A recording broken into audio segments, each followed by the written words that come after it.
வணக்கம் நண்பர்களே. நடிகர் விஜயினுடைய தேர்தல் பிரச்சார பயணம் திட்டம் தயாராகிவிட்டது.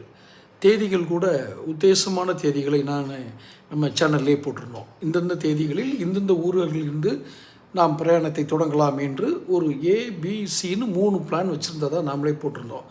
சரி, திட்டம் ரெடி, ஏன் செயல்படுத்த முடியவில்லை, ஏன் தேதிகளை உறுதிப்படுத்த முடியவில்லை? ஏனென்றால் அதிக கால அவகாசம் இல்லை. ஏற்கனவே பிரதான கட்சிகள் தங்களுடைய தேர்தல் பிரச்சார பயணத்தை தொடங்கிவிட்டன. ஏன் இன்று புதிதாக இருக்கக்கூடிய இளைஞராக இருக்கக்கூடிய இருப்பவர்களேயே இளைஞராக இருக்கக்கூடிய நடிகர் விஜய் என்ன காரணத்தினால் அந்த பிரச்சார திட்டங்களை செயல்படுத்த முடியாமல் இருக்கிறார்? எப்பொழுதுமே ஒரு உதாரணம் சொல்லுவோம்.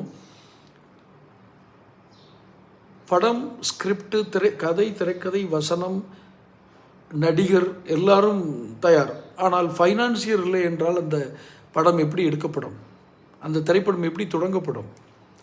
அந்த நிலையில்தான் விஜய் கட்சி இருப்பதாக நான் அறிகிறேன். அவர்களுக்கு எல்லாம் ரெடி. ஆனால் அவர் யாருக்காக காத்திருக்கிறார்?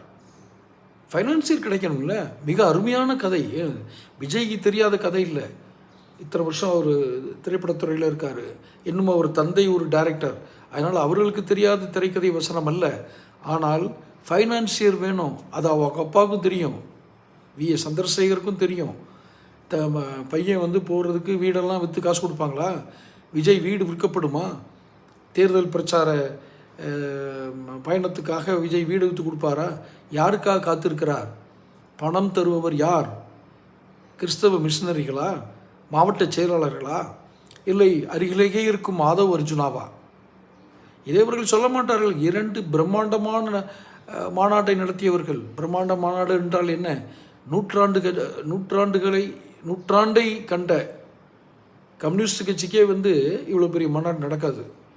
ஏன் திமுகவுக்கு என்ன நடக்கும்? திமுகவுக்கு ஏன்னா இவங்க மாறி மாறி ஆட்சியில் இருந்தவங்க, பணம் கையில் இருக்கும். அதை விட பிரம்மாண்டமாக நடத்தி காட்டியவர்கள். நான் மக்கள் கூட்டத்தை வைத்து சொல்லவில்லை. அவர்களுடைய அரங்கம், செலவு, அந்த உட்கட்டமைப்பு வசதியெல்லாம் பார்த்து. ஆக தேர்தல் பிரச்சார பயணத்திட்டம் தயார். ஆனால் ஃபைனான்சியருக்காக காத்திருக்கிறார்களா?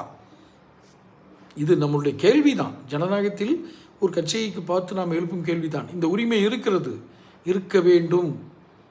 ஏனென்றால் நீங்கள் எங்களுடைய வரி வருவாயை எடுத்து எங்களுக்கு நலத்திட்டங்கள் தீட்டக்கூடிய ஒரு இடத்துக்கு வருகிறீர்கள். நீங்கள் தகுதியானவர்களாக இருக்க வேண்டும் என்பதில் நாங்கள் உறுதியாக நம்புகிறோம். தொடர்ந்து பேசுவோம். சேனல் சப்ஸ்கிரைப் பண்ணுங்கள், நோட்டிஃபிகேஷன் பதிவு பண்ணுங்கள். பிடிச்சிருந்தால் லைக் பண்ணி ஷேர் பண்ணுங்கள்.